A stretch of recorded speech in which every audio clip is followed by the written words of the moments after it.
نکاح کی تقریب ایک بڑی پاکیزہ مبارک اور مقدس تقریب ہوتی ہے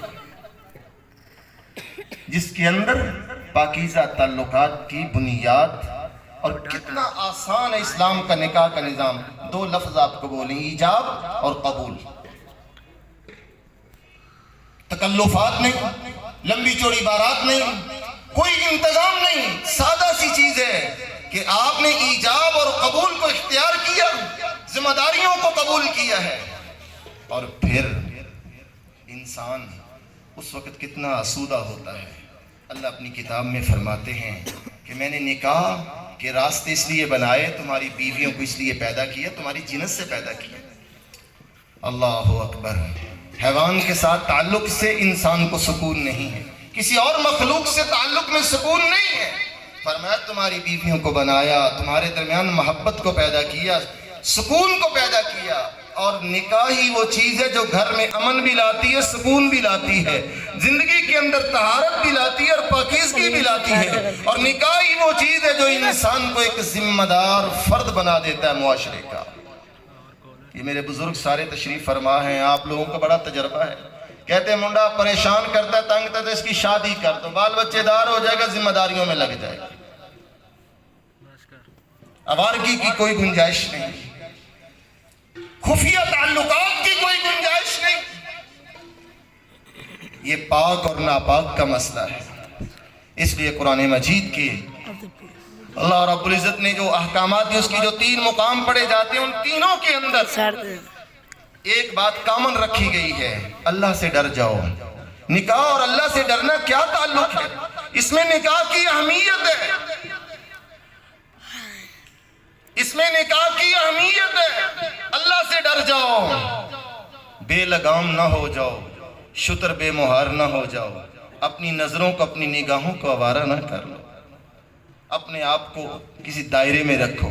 تمہارا رب ہے، وہ تم سے پوچھے گا۔ حیوان مکلف، انسان مکلف، اور انسان کے لیے اللہ رب العزت نے یہ جو سسٹم رکھا ہے نبیوں کے ذریعے کروایا ہے، اور اسی کو فالو کیجئے، اور نکاح کو عام کیجئے، سستا کیجئے، آسان کیجئے۔ اللہ رب العزت نے قرآن مجید میں یہی بات سمجھائی ہے کہ تم یہ انتظار نہ کرنا کہ ابھی غریبی ہے، ایجوکیشن نہیں ہے، ایجوکیشن جاری ہے، ابھی بچے نے سیٹل ہونا ہے، ابھی اس کے فیوچر پرابلم ہے، ابھی یہ مسئلہ ہے، وہ مسئلہ۔ فرمایا وَأَنْكِحُوا الْأَيَامَ مِنْكُمْ وَالصَّالِحِينَ مِنْ عِبَادِكُمْ وَإِمَائِكُمْ إِنْ يَكُونُوا فُقَرَاءَ يُغْنِهِمُ اللَّهُ۔ ڈرو نہ غریبی فقیری سے، نکاح کرو، نکاح کا آغاز کرو، یہ جو غریبیاں ہیں نا یہ اللہ دور کر دے گا۔ رسول اللہ صلی اللہ علیہ وسلم نے نکاح کی اہمیت کے ساتھ اس کے پیرامیٹر بھی بتائے، کسوٹی بھی بتائی ہے، اور وہ کسوٹی میں یار کیا ہے؟ آپ پیٹرول پمپ سے پیمانہ ہے، چیک کرتے ہیں، آپ کے پاس سکیل ہیں، آپ کے پاس کنڈے بٹے ہیں۔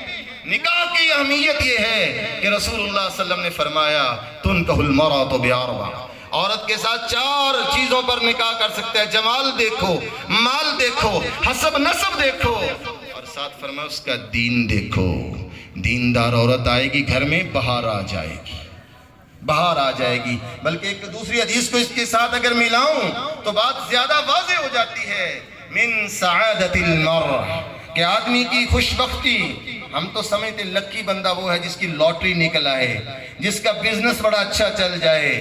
امام کائنات فرماتے ہیں خوش نصیب اور لکی بندہ وہ ہے جس کو اللہ کیا چیزیں دے دے؟ المرأة الصالحہ، المرأة الصالحہ والدار الواسع والجار الصالح والمرکب الحنی، کہ اس کے پاس اللہ آرام دے، کچھ سواری دے دے، اچھا ہمسایہ مل جائے، کشادہ گھر مل جائے، اور نیک عورت مل جائے۔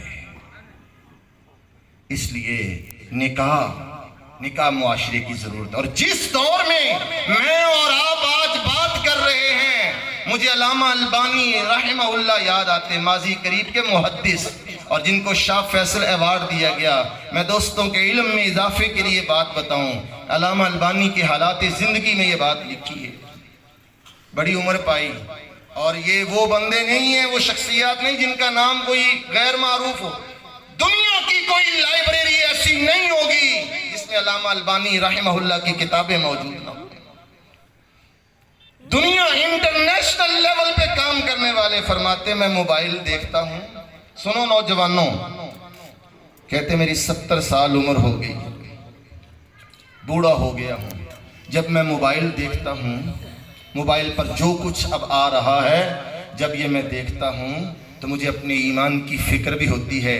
پھر میں یہ بھی سوچتا ہوں ناصر الدین تیرا تو یہ حال ہے، اور جو 22-25 سال کا گبرو جوان ہوگا یہ مناظر دیکھ کے اس پر کیا بیتتی ہوگی اور وہ کیا کرتا ہوگا، کیسے اپنا ٹائم پاس کرتا ہے. اس وقت ہم کہتے میڈیا آزاد ہو گیا، سچی بات یہ بہت بڑا فتنہ ہے. والدین کو، سوسائٹی کو ہمیں اپنی ذمہ داریوں کا احساس کرنا چاہیے. یہ انسان کی نیچرلی فطری ضرورت ہے، شرعی اور اخلاقی ضرورت ہے. بھوک اور پیاس بسا اوقات برداشت ہو جاتی ہے، جب جنسی انسان پر بھوک مسلط ہوتی ہے وہ انسان نہیں رہتا. پھر وہ ننھی فاطمہ کا ریپ کرتا ہے، پھر قصور کی پریاں لٹتی ہیں، پھر گلی اور چوراہے کے اندر تشدد زدہ لاشیں ملتی ہیں، پھر میڈیکل کالجوں کے کوڑے کے ڈرموں سے ننھے بچوں کی معصوم لاشیں ملتی ہیں. اس لیے جس دور سے ہم گزر رہے ہیں آنکھیں بند کرنے کا دور نہیں ہے. نکاح اور نکاح کی تقاریب کو سپورٹ کیجئے، نکاح کو آسان کیجئے، نکاح کو عام کیجئے، اور جلد از جلد اپنے فریضے سے سبکدوش ہو جائیں.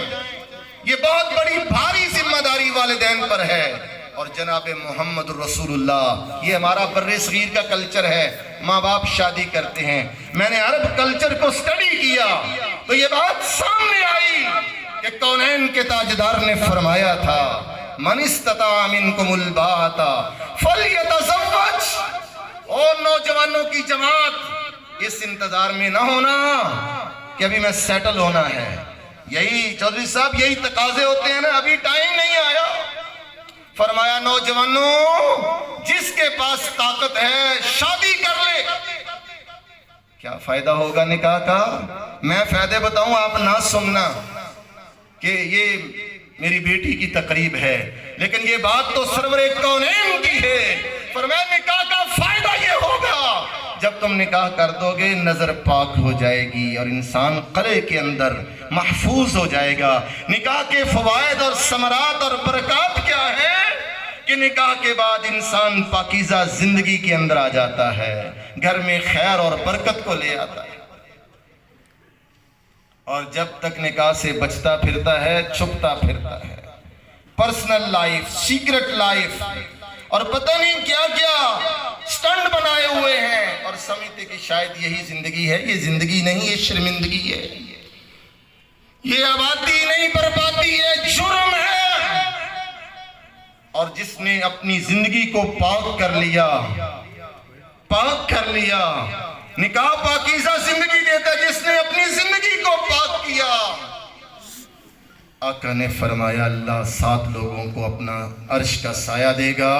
ان میں سے ایک وہ نوجوان جسے بدکاری کی دعوت ملی اور اس نے دعوت کو، برائی کو چھوڑا، طہارت اور پاکیزگی اور نکاح کی طرف آتا ہے. اور دعوت دینے والی کون ہے؟ پری ہے. دعت امرأة ذات حسب و نسب و جمال فقال انی اخاف اللہ. سیاہ رات آسمان کی طرف دیکھو، وہ بند کمروں میں ہے، بند حجروں میں ہے، چٹکنیاں چڑھا دی گئی ہیں، لائٹیں آف کر دی گئی ہیں، پردے گرا دیے گئے ہیں، لیکن وہ کہتا ہے انی اخاف اللہ، اللہ سے ڈرتا ہوں. پاکیزہ زندگی کی طرف رہتا ہے، قائم رہتا ہے، اپنے وضو کو ختم نہیں ہونے دیتا. نتیجہ کیا نکلتا ہے؟ وہ فوت ہوگا. لوگ پسینے میں یہاں تک ڈوبے، گھٹنوں، ٹخنوں، ناف تک ڈوبے ہوئے ہوں گے، اور وہ عرش کے ٹھنڈے سائے میں کھڑا ہو کے مسکرا رہا ہوگا، اس لیے کہ اس کے پاس پاکیزہ لائف تھی، پاک زندگی کا مالک تھا. اور نکاح کی اہمیت کو یہاں سے واضح کر دوں، پیغمبر موسیٰ علیہ السلام دیس پردیس میں تھے. اب بات سے بات نکل رہی ہے، میرے پاس چند منٹ باقی ہیں، لیکن آپ کو یہ ضرور بتاؤں، عبد الرحمن ابن عوف رضی اللہ تعالیٰ عنہ ہجرت کر کے آئے. علماء کثیر تعداد میں یہاں موجود ہیں. ان کے سامنے واز کرنا بھی خاصا مشکل کام ہوتا ہے، لیکن میں اپنے لیے، اپنے تمام سامعین اور سامعات کے لیے درد آپ کے سامنے رکھنا چاہتا ہوں. نکاح کی اہمیت یہ ہے. عبد الرحمن ابن عوف ہجرت کر کے آئے، مخالفوں نے، دشمنوں نے تن کے کپڑے تک چھین لیے. پیسہ ٹکا، بزنس مین تھے، مائنڈ سیٹ تاجروں والا تھا. مدینہ آئے، تجارت بزنس کیا. ایک دن آقا کو ملے، کپڑوں پہ رنگ لگا ہوا. بڑے کام کی بات ہے دوستو، ہم تو رس جاتے، ناراض ہو جاتے. اسے بلایا، مجھے نہیں بلایا، کیا کیا ہے. اب دیکھیے صحابہ کی محبت کتنی ہے، نکاح کی اہمیت سمجھیے. آقا سفر میں ہو سکتے ہیں، باہر ہیں، مصروف ہیں. عبد الرحمن ابن عوف نے نکاح کیا. آپ نے کپڑوں پہ نشان دیکھ کے دلہے کے نشان سے اندازہ ہوا. فرمایا ماذا بک یا عبد الرحمن، عبد الرحمن یہ کیا لگا ہوا تیرے کپڑوں پہ. کہ اللہ کے رسول تزوجت، میں کیا کر چکا ہوں، نکاح کر چکا ہوں، شادی کر چکا ہوں. تھوڑا سا بیک گراؤنڈ دیکھیے، کوئی گھر نہیں ہے، کوئی، حالانکہ آفر ملا تھا. انصاری بھائی نے کہا تھا 2 بیوی ہیں، 2 حویلی ہیں، یہ میرا بزنس ہے، آدھو آدھ لے لو، بیوی کو دیکھ لو، دونوں کو نظر لگاؤ، جو پسند آ جائے طلاق دوں گا، عدت گزارے نکاح کر لینا، ایسے نہ رہو. کہ اللہ برکت کرے، میں خود کماؤں گا. بازار گئے، بزنس کی، اللہ نے پیسے دیے. پہلا کام عبد الرحمن بن عوف نے نکاح والا کام کیا. ہم کہتے پیسے آ گئے گاڑی لے لو، پیسے آ گئے یہ کر لو، وہ کر لو، یہ کرو. عبد الرحمن ابن عوف کیا کرتے ہیں، نکاح کیا. آقا نے پوچھا، یہ نہیں کہا میں نہیں بولتا، مجھے کیوں نہیں بلایا تھا. نہیں. فرمایا اولم ولو بشاتیں. عبد الرحمن آسان کام ہے نکاح کا. فرمایا عبد الرحمن کتنا باقو مہر دیا گا. سونے کی ڈلی دی ہے، کھجور کی گٹھلی کے برابر میں نے حق المہر دیا. کہا پھر ولیمہ کرو، اگرچہ بکری کا ایک بچہ ہی کر لو. حضرت عبد الرحمن ابن عوف کی سیرت سے انہوں نے گھر نہیں بنایا، انہوں نے اور کاموں کی طرف توجہ نہیں دی. پیسہ آیا، حالات بنے، جیسے ہی صورتحال بنتے پہلا کام نکاح والا کیا. اور آپ حیران ہوں، نکاح کے لیے مشکل بھی برداشت نہیں کی نبیوں نے. ایک نبی کا نام سناؤں آپ کو، حضرت موسیٰ علیہ السلام. اور جوان بیٹھے ہو، شیر گبرو، میری یہ بات آج نوٹ کر کے لے جاؤ.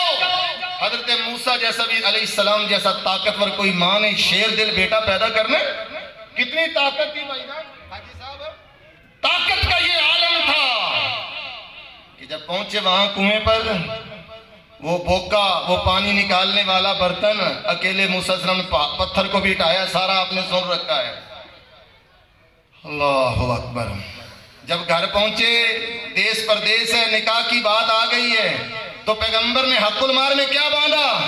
10-20 ہزار 40 ہزار نہیں، فرمایا 8 سال تک میرے گھر رہنا ہے، بکریاں چرانی ہیں، لڑکی باہر جانے والا بندہ کوئی نہیں ہے.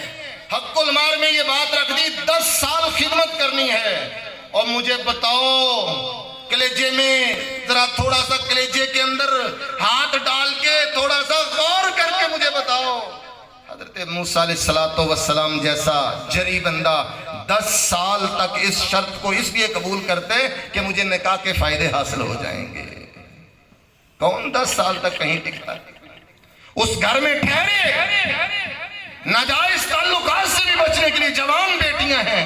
کہا انی اریدو ان انکحکا احدی ابنتی ہاتین، 2 بیٹیاں، ایک بیٹی کا نکاح کر دوں گا. حق المہر یہ ہے، 8 سال یا 10 سال تک تو یہاں گھر میں رہے گا، بکریاں چرائے گا.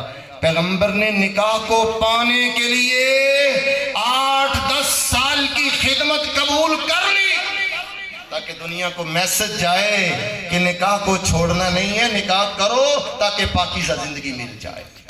آخری بات، پیغمبر کو نکاح کی ضرورت نہیں. حضرت یوسف علیہ السلام نے 10 سال جیل برداشت کر دی. جوان بھائیوں، کبھی اکیلے بیٹھ کے یوسف علیہ السلام سورہ یوسف پڑھیں، یوسف علیہ السلام کی سیرت و کردار، کریکٹر. آج میرا نوجوان مجھے پتا کہ کہتا ہے سر معاشرہ ہی گندا ہے. کتنا کو گندا تھا بھائی الفت صاحب، بھائی عتیق الرحمان، کتنا گندا تھا معاشرہ مصر کا کہ مجلس سجا کے ببانگے دوہل اعلان کرتی ہے، اپنے عشق کے پلان کو اوپن کر کے کہتی ہے کہ یہی وہ نوجوان ہے جس کے بارے میں تم ملامت کرتی تھیں، اور میں نے اس کو پٹانا ہے، میں نے اسے ورگلانا ہے، میں نے اسے پھسلانا ہے، اور اگر میری بات مان لے گا تو ٹھیک، وگرنہ پھر نشان عبرت بنا دوں گی. پیغمبر کے کان میں آواز پہنچ گئی کہ عورت کے عزائم خطرناک ہیں، مجھے بدکاری پہ لگانا چاہتی ہے، غلط راستے پہ لگانا چاہتی ہے. تو پیغمبر نے رب سے پھر التجا کی تھی، رب السجن احب الی مما یدعوننی الیہ. مولا میں جیل میں جا سکتا ہوں، اور کتنے سال جیل میں رہے. دعوت دینے والی ملکہ ہے، پری پیکر چہرہ ہے، سب کچھ تھا، لیکن پیغمبر کیا فرماتے ہیں کہ اللہ مجھے جیل بھیج دے، میں جیل برداشت کر لوں گا، لیکن بدکاری کی طرف میں نہیں جا سکتا. اللہ 10 سال کے لیے جیل، موسیٰ علیہ السلام 10 سال کے لیے گھر کے اندر گھر جوائی، حق المار مان لیتے ہیں. دونوں نبیوں کا کردار یہ بتاتا ہے کہ نکاح کی اہمیت یہی ہے. اتنی بڑی بڑی قربانیاں بھی پیغمبر دے کے، تو میرے بھائیوں اس برے وقت سے بچیے، اپنے جوان بیٹے اور بیٹیوں کے فرض کی ادائیگی میں ہمت کیجیے. جتنی استطاعت ہے، جو وسائل ہیں، اس کے مطابق اللہ کے حکم کے مطابق یہ حکم ادا کر دیجیے، اس میں تاخیر نہ کیجیے. ہم اپنے گھروں کے اندر نجاست اور گندگی کو اپنی آنکھوں سے دیکھیں اور کہیں کوئی بات نہیں، چل رہا ہے، چلتا ہے، شادی ہو جائے گی، ٹھیک ہو جائے گا. نہیں، ان کاموں میں تاخیر اللہ کی ناراضگی. اپنے گھر کے اندر نجاست اور گندگی کی جگہ پر آپ پاکیزہ گلاب لائیے. نکاح کو اپنے گھر میں عام کیجیے، سستا کیجیے، اور اپنے فرائض کی ادائیگی میں بھرپور توجہ کیجیے. جس دور میں ہم جی رہے ہیں، یہ آوارگی کا، سوشل میڈیا کا اور بگاڑ کا، ہر بچے کے ہاتھ میں یہ چیز موجود ہے. نیٹ پیکج سجتے روتے ہیں مہنگائی کے، ہر چیز مہنگی ہوتی گئی ہے، یہ بے حیائی کے سامان سستے ہوتے جا رہے ہیں.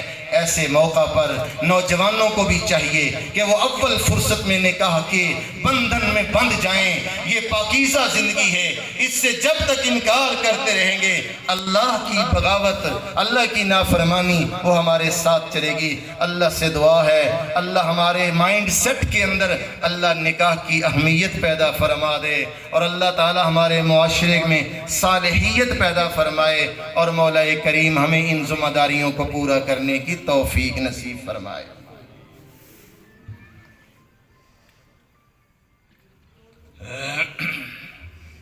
ایجاب و قبول 3 دفعہ بھی کیا جا سکتا ہے اور 1 دفعہ بھی کیا جا سکتا ہے.